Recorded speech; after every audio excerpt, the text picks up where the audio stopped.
In the Pits is partnered with Get Dat Shot. Get Dat Shot now offers first in line photo and video editing, 20% off Get Dat Shot merch, and 20% off prints to all teams that wear the Get Dat Shot logo on their jersey. Message GetDat_shot on Facebook or Instagram to become a Get Dat Shot program team. In the Pits is partnered with Paintball Kumite. Paintball Kumite is a program designed by Colt Roberts of professional team San Antonio X Factor to take paintball players of all ages, experience levels, and skill groups and mold them into champions.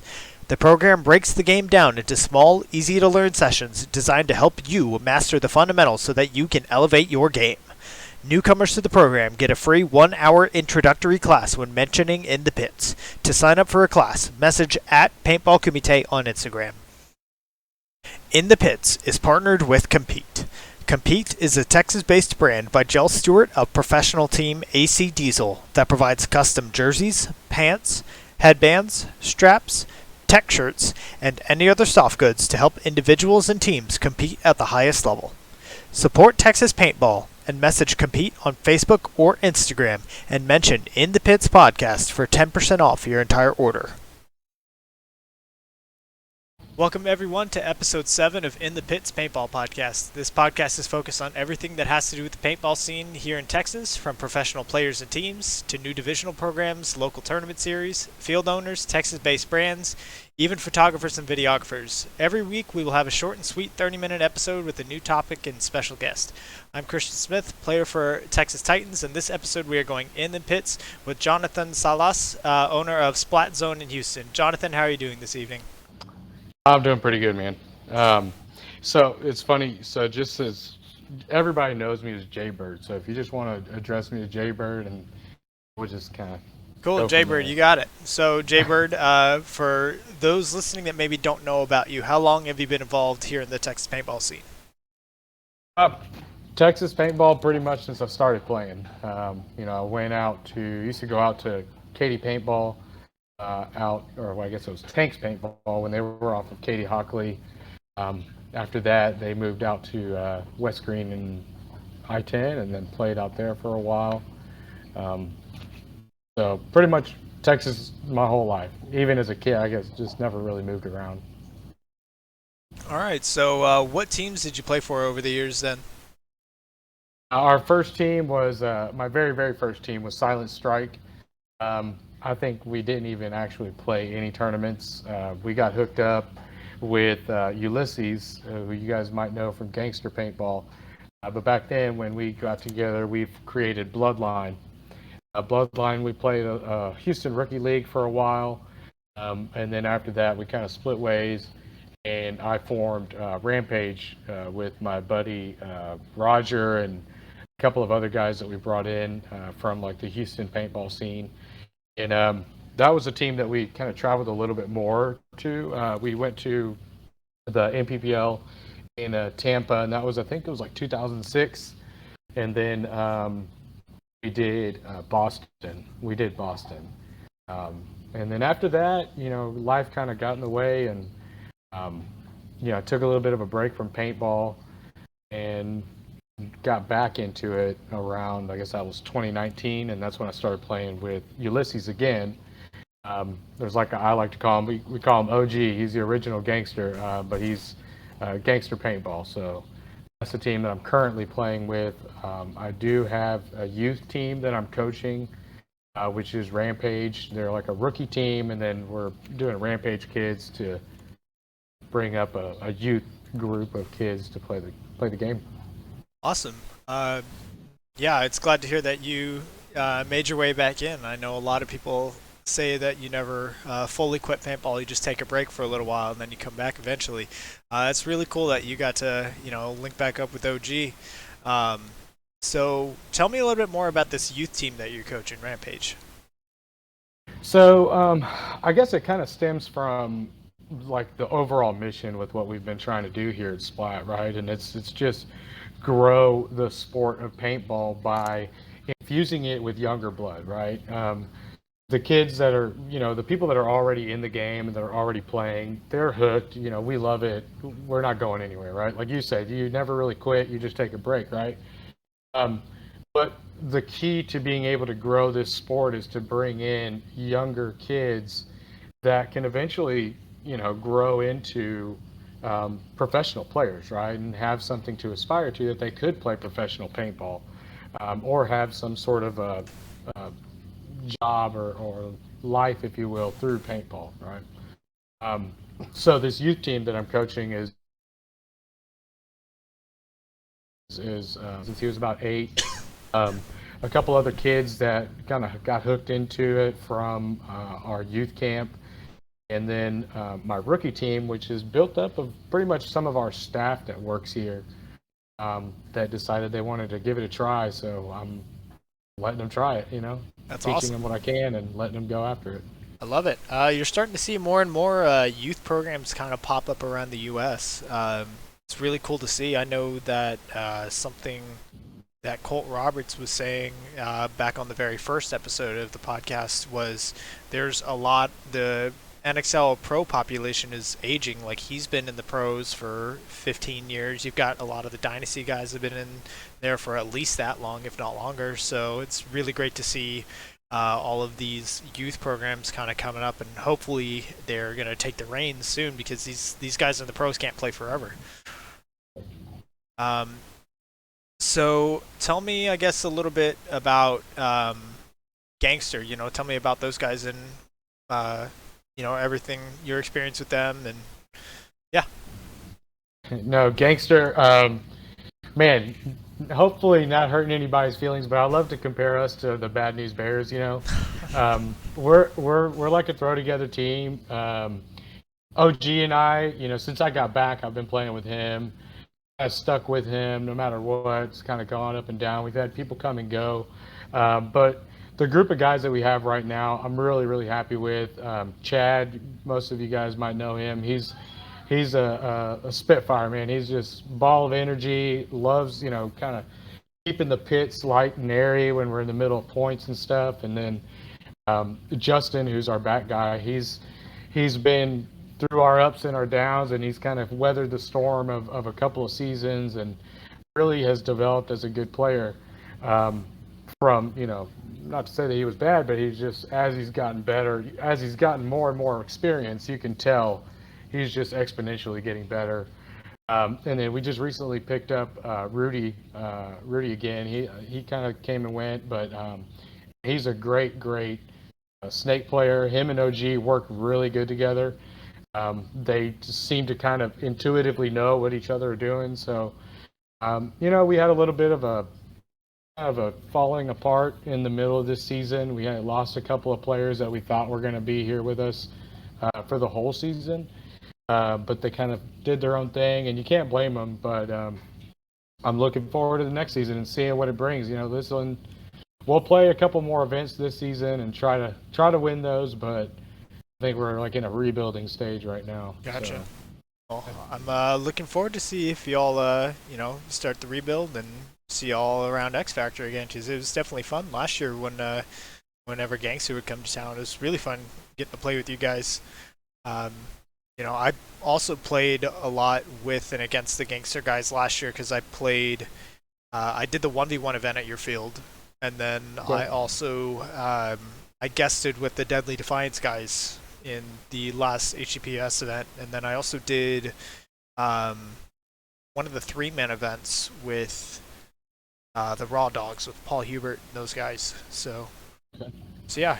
Cool. So is it Deadly Defiance guys? That was a Stone Templar, is that? Yeah, they're Stone Templars now. Yes. Okay, yeah, dude, y'all gave us a run for our money. We took it all the way to overtime on that one. That was a fun match.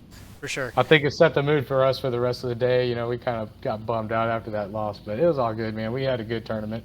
Yeah, it's definitely fun playing with those guys whenever I get to go to Houston. Yeah. So That's a pretty cool guy. Yeah, continuing on. So talking a little bit more about your field, which is, as far as I know, it's the only indoor field in Texas is Splat Zone. So tell me more about kind of how all that got started and what got you into field ownership, and not only field ownership, but wanting to build an indoor field. Man, that was a slippery slope, honestly. It the idea started after I started playing. Backtrack a little bit. My first job really was working with my dad when I was about 14 years old. I had a summer job doing construction with him. And one of the only reasons I got that job to work that summer was because I wanted to save up money to buy myself an upgrade from my Stingray. I wanted to get myself a Spider. And I remember having to work, this summer and saving my money to get a Spider. And I got the Stone Cold barrel and all that stuff. And anyway, just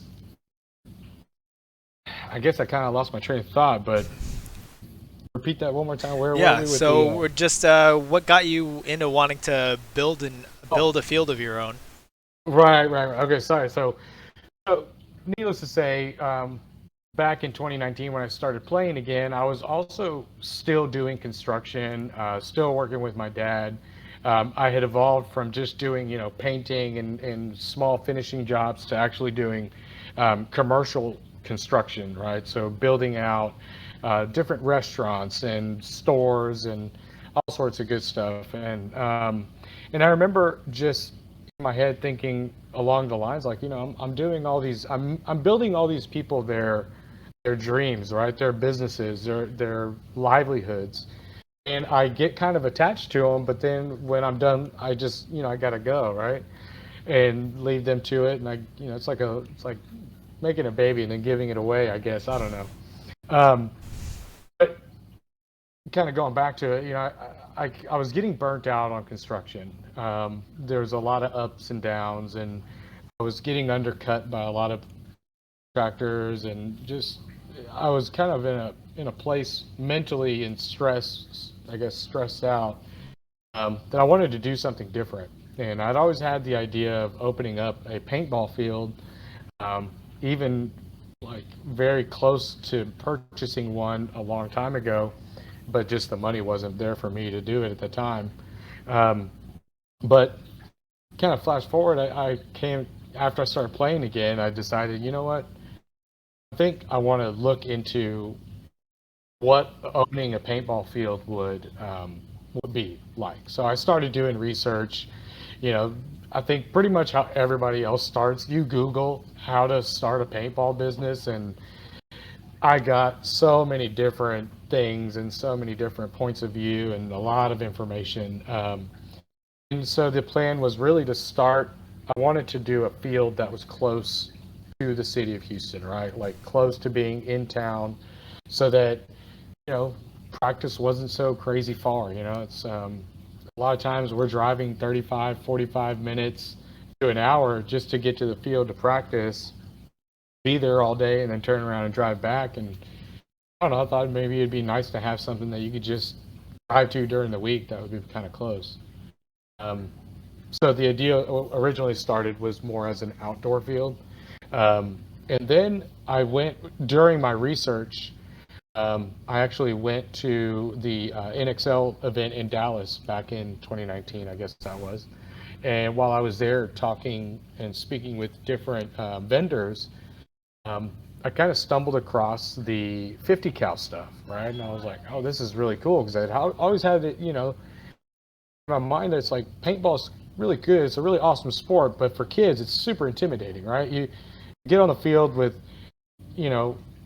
teenagers and young and grown adult men, right, shooting guns that are like machine guns, and these kids don't stand a chance, right? So with this low impact stuff, you're able to kind of slow the pace down and really teach them. But anyway, just kind of came across a guy. One of the guys mentioned Splat, which is another indoor field, and got to talking to the Larry guy, and so the field kind of evolved into something like that, right? Like something where you could offer that indoor experience, make it comfortable, kind of a mix between like Top Golf and paintball and Chuck E. Cheese all kind of coming together, So, that's really what we strive to do. Paintball is fun, but historically you go to paintball fields and they're not really like the most appealing places, right? So, people that love it, they'll suck it up and go there. But we need to get fresh and new blood in there. You're only going to do that by making sure like parents are comfortable when they come in, right? Or that there's air conditioning and you're not soaking, sweating bullets when you're out there for a birthday party for 2 hours and you're, basically just drenched in sweat because it's hot as balls out there. Um, so yeah, so it kind of all evolved into Splat. So um, that's where we are now. We have a 22,000 square foot facility. It's two indoor fields. So we have our indoor field for paintball, for the low impact paintball, and then our jelly ball field, which is a little bit smaller. It's all glow in the dark and super fun for the kids. And again, it's just keeping that youth blood mentality, right? Keeping those kids coming in and getting into it, without having to go right into the deep end. Yeah, I absolutely love your field. I was there last year for the HCPS 1v1 event, and just I had never been to an indoor field, but having air conditioning, having the lobby was all nice and neat and had chairs and you know tables where you could just sit and you can order food and drinks there, and like it had a full-on actual restroom. It wasn't just a row of porta potties that were outside, and I thought that was really really cool, and I could see how bringing the parents, bringing others that are just there to watch, keeping them comfortable. And another thing that I liked was kind of in between the two fields, there's kind of that hallway, but you can see into either field just through there's a glass window that you can watch everything going on. And I know that at a lot of paintball fields, if you're there to just watch, then hey, you have to grab a rental mask that's obviously been used, probably doesn't feel very good or smell very good, and you're walking out onto the field and you have a chance of catching some stray paint. And that's not fun for those parents that are just there to take pictures, watch their kids have fun. So I think what you've built is really cool. But how important was it to you, in your initial design? How important was it to offer all of these things? I mean, super important, right? The whole point is to kind of grow the sport of paintball as a spectator sport, right? So if you have nowhere to watch it, and there's not really a spectator sport, and again, just going back to the whole just idea behind everything from the get-go was really to bring youth into the game, right? I know I kind of keep harping on that, but it was just that's been kind of the goal from day one, right? Having that indoor is perfect just because it allows you to do it rain or shine, night or day. The lights are always on inside, and we really took the time to kind of make sure we lit it up really well so that it did feel bright and shiny no matter what time of day or night it was.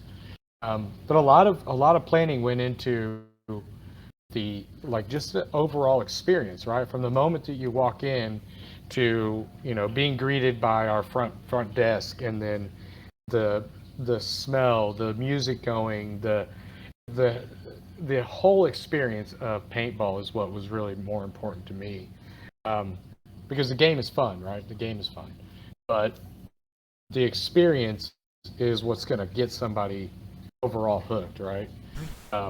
So we just focus on making sure that everything is good for the customers, and that everybody feels welcome. Because I can't tell you how many times I've gone to paintball fields and I play, and you kind of if you're not part of the field, they kind of get the side eye. And I've had experiences with that in the past, and so I just try to make sure everybody feels welcome, and then nobody feels overwhelmed by paintball, because it can be overwhelming when it's your first time playing. Definitely, it's a very tough sport to learn the ropes for sure. But you seem to be doing a lot of things different than a lot of the traditional outdoor fields. And another thing that you've done differently is you seem to have like structured it from the very beginning with jelly ball and with the 50 cal low impact paintball, as your core part of the experience from the ground up. So has that approach just has it been successful for you? Have you seen a lot more prospective players wanting to get into it and enjoying themselves? Yeah, I think so. I think it's been a good opportunity because again, you're slowing it down, right? You're making it uncomfortable still. I mean, the low impact paintball still zings, right? If you get hit in the right spot, it could leave a little bruise, um, but it's not going to leave a big nasty bruise like you get with traditional paintball, right? And so a lot of people get overwhelmed with that, and so we wanted to just focus on those people when we were doing it. Um, we've kind of opened it up a little bit more towards the more traditional paintball players like myself, like yourself. With the 68 cal, like we do our reball on Tuesdays, which is starting to get more popular, um, and just getting more and more people involved. Um, but the focus has always been the new people, right? The casual experience. Like you think about, hey, I want to go bowling on, you're not going to be a professional bowler, but you can run and play, you can run and do a couple of games of bowling, right? Same thing with paintball. I want to kind of make it not soft enough, but accessible enough so that you can just say, hey, let's go play 2 or 3 matches of paintball, and then let's go have a couple beers down the street, or let's go out to dinner afterwards, or what have you. So that's kind of the mentality behind it. Cool. That's honestly the feeling that I got when I entered your field for the first time. Was like, whoa, this is like a bowling alley type experience, and it's cool. I Yeah. think it's it really makes for a fun environment there. Um, so another thing that you do differently, not just your approach, but also your price structure. A lot of fields, or I'd say most fields, whenever they structure their pricing, it's by, you buy a certain amount of paint. But for you, you structure it by the amount of games that they play. So what made you go with that structure, and how has it worked out for you? Well, let me put it to you this way. We're still a year in. The jury's still out on that one, to be honest with you. Um, I guess it kind of goes back to I wanted it to be a more casual experience, right? So typically, if you're going to go play paintball, it's like, okay, you make a day of it, right? You have to go, you get there in the morning, you buy your paintballs, you're there for a while, you're playing, and then you leave and you go home, usually in shower because you're covered in dirt and outdoor stuff. Um, but what I wanted to do was, if you wanted to just try paintball, right, you could come in and buy a single match, and you're going to get everything that you're going to need. You don't have to worry about, oh, do I need to buy 100 paintballs or 300 paintballs, or how much am I going to need to make it last, or what have you. So the reason we did the single matches like that was more or less so that you could just come in and say, hey, I'm going to play one match, right? Try it out. If I like it, then I'll buy some more matches. Um, and then we offered, like a discount on the more matches that you buy. We recently kind of have rolled out our all-day pass, which is very similar to what your traditional fields are like. Um, so we're still kind of weighing it out and seeing which ones work in which way. Um, but that's, like I said, we're still 1 year into this game, and just kind of holding on for dear life and taking everything as it comes. Well, I'm a fan of your approach.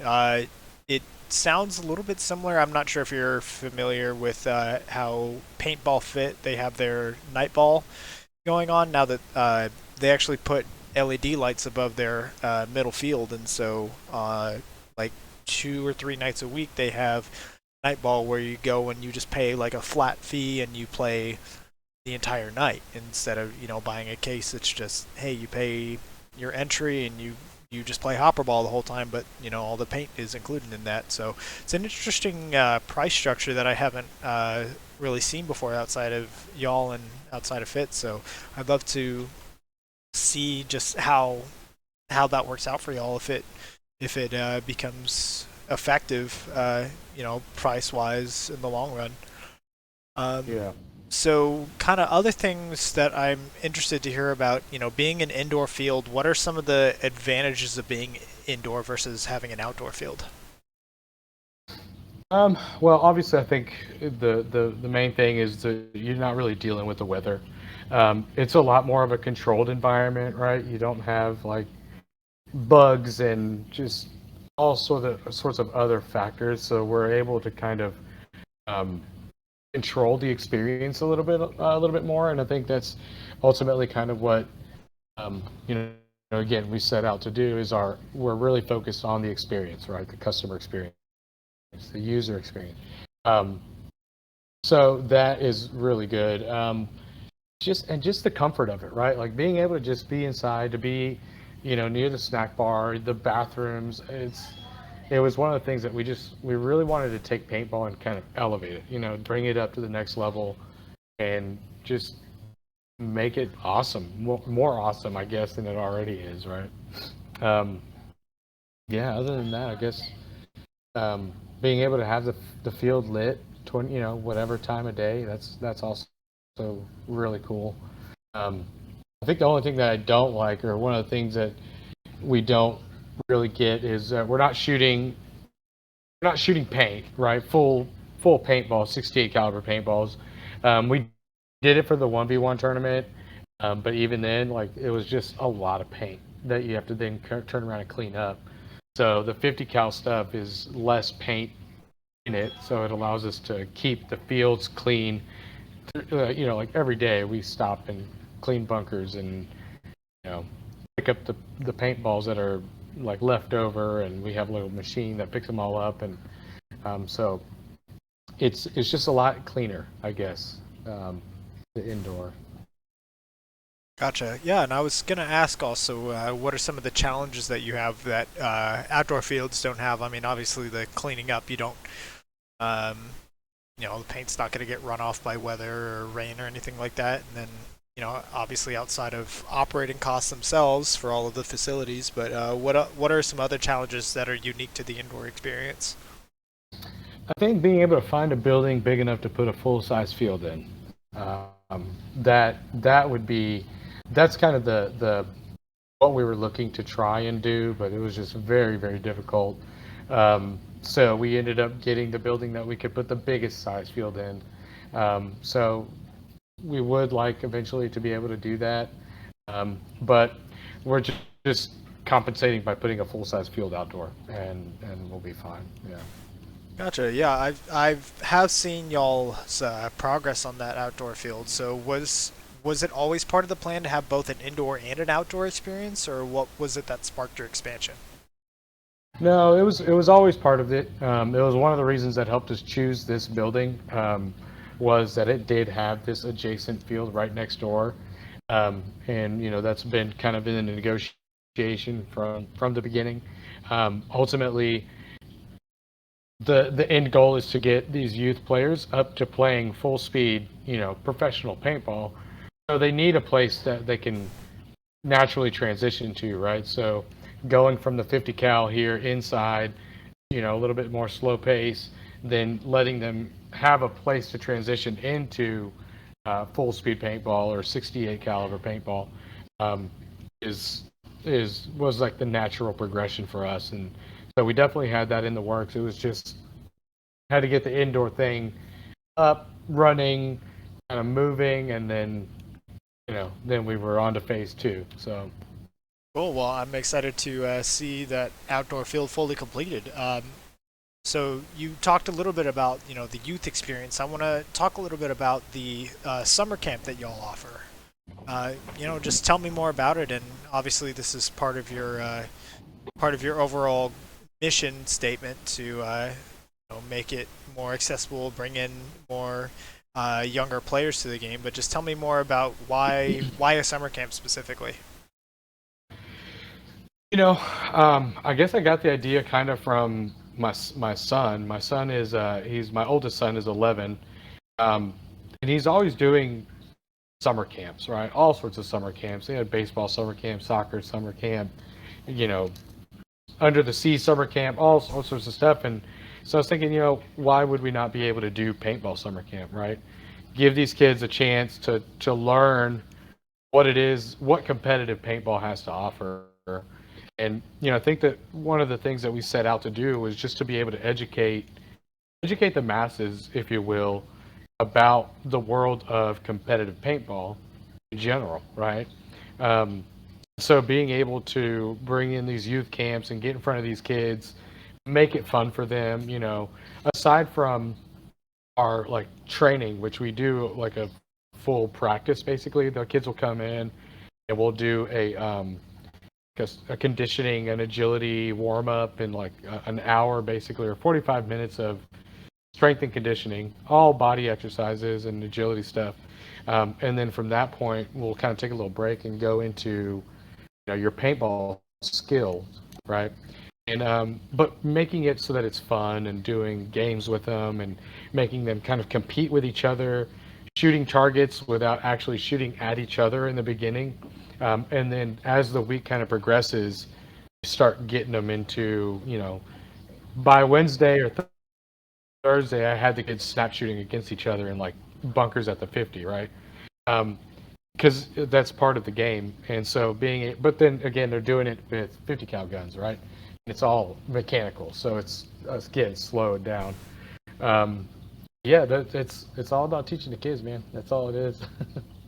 Well, that's really cool. I wish I had something like that when I was younger. I would have gotten into the game way sooner.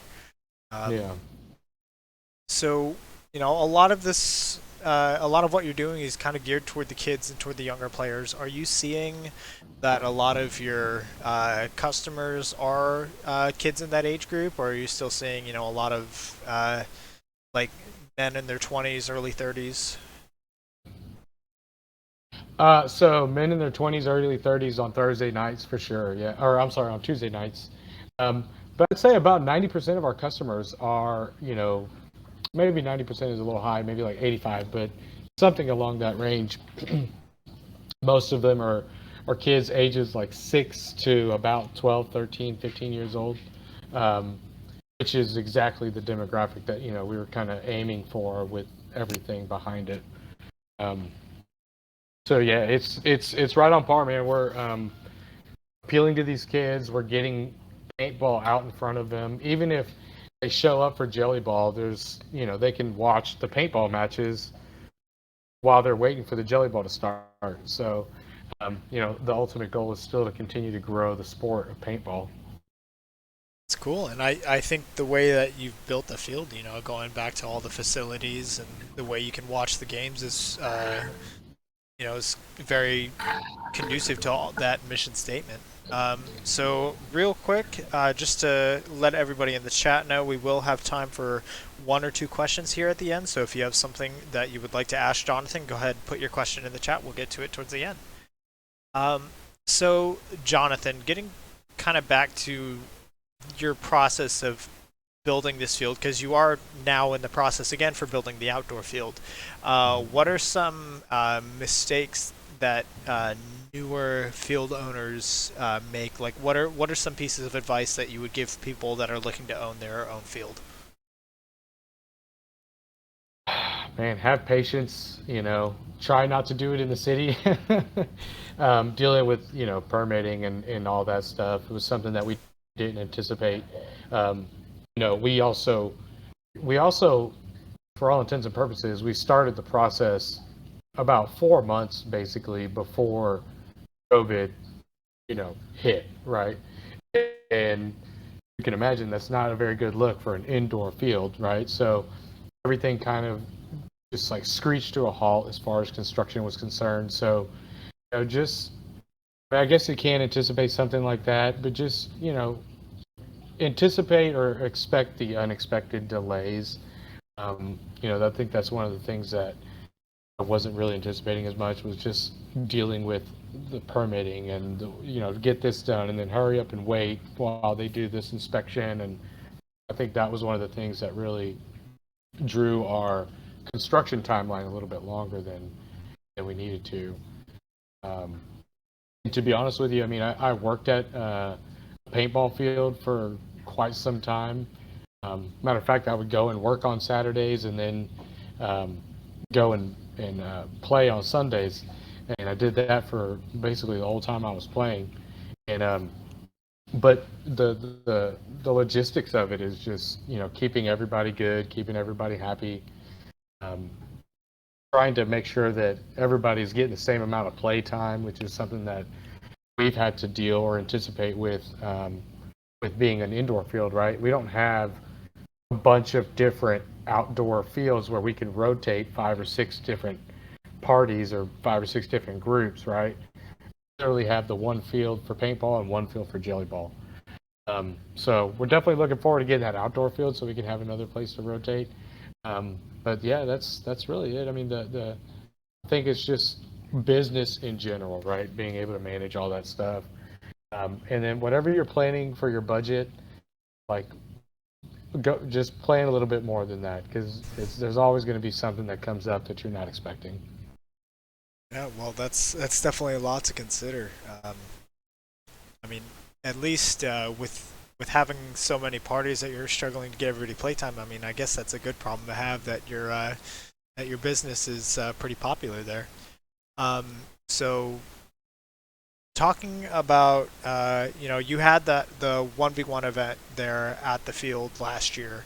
I believe, is that the only event that you've held at your field, or have you held another one? That's the only 68 caliber like tournament style event that we've had. Yeah. Okay. Do you have any plans to host any more events in the future, either 68 cal or even 50 cal or jelly ball? Absolutely. We're always looking for a new thing to do. The priority right now has been just to kind of get the operating, kind of the wheels turning on everything. But we're always writing down ideas and always thinking of, okay, we're going to start putting together a league. I think just getting the people to come out first. And then once we have their attention, then we're going to roll out some other things that we've been kind of in the works of putting together. But like a league that we want to do, both a youth league that will be almost like a 6-week type program. We're actually planning on rolling that out here in September, and it'll be a league for kids. They'll come in once a week to do a practice, and then on Saturday morning they'll come out and play a match or 2 matches, right? So we want to structure it very similar to, like growing up as a kid, you played soccer. You would go play soccer for an hour during the week, and then you'd have a game on the weekend. So we kind of want to do something like that to give kids another avenue, if you will, for sport, right? That's outside of your traditional, football, baseball, soccer, basketball, that type of stuff.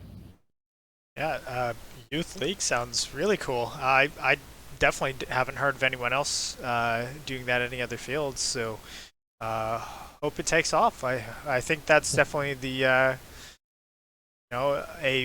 everyone talks about growing the sport and how we can get more kids into the scene. I think that's definitely the right way to do it, is just giving them a way to play on their own, instead of saying, hey, here's a gun, you're playing against a bunch of these dudes in their 20s and 30s, good luck. Yeah.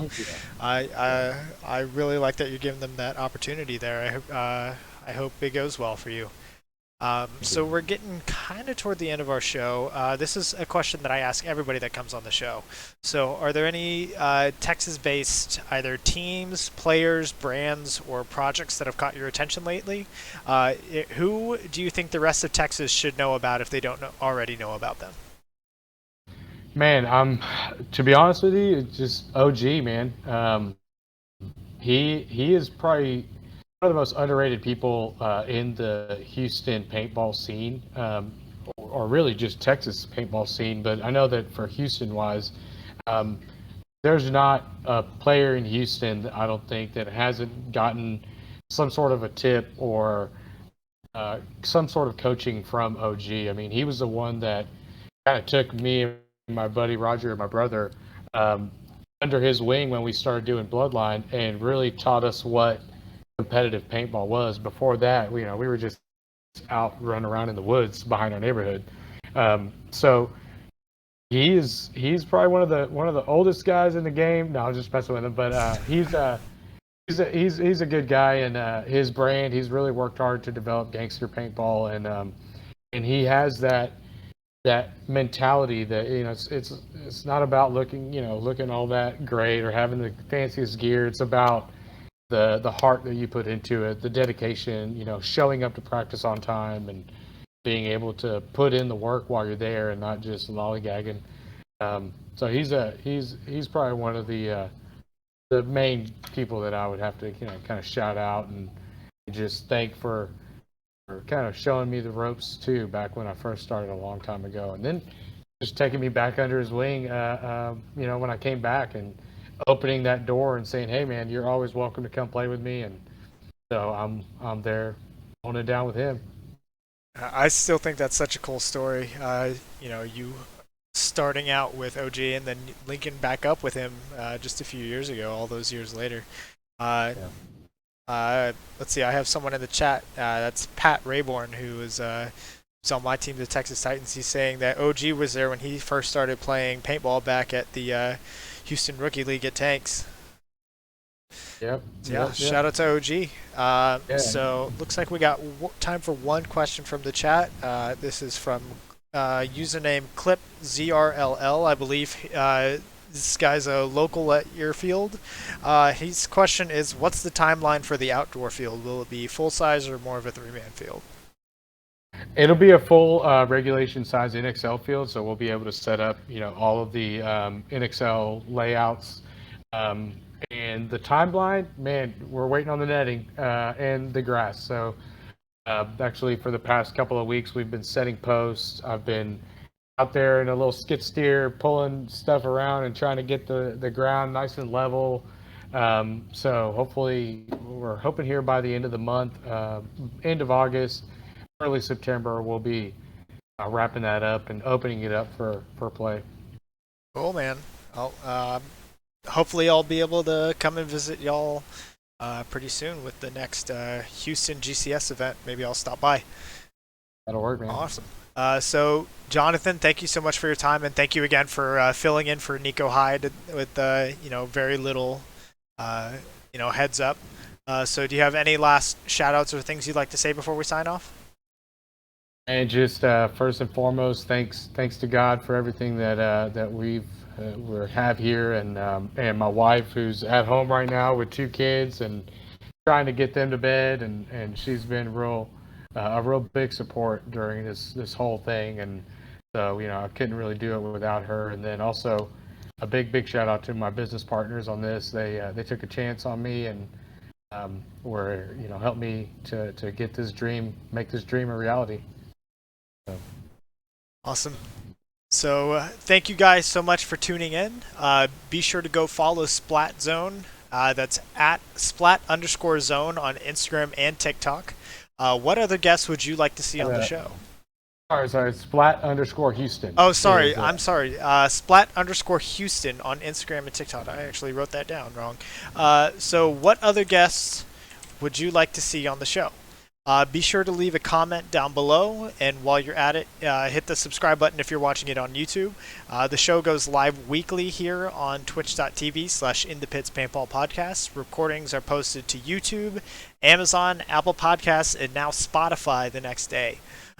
Shout out to all my sponsors and partners. That's FU Athletics, Get That Shot, and my newest partner that I announced earlier today, Compete, Jill Stewart. See you guys next week for episode 8. We will have the godfather of Texas paintball himself. We will have Alex Martinez on the show. So looking forward to seeing you guys next week. Thank you so much, Jonathan. Thank you.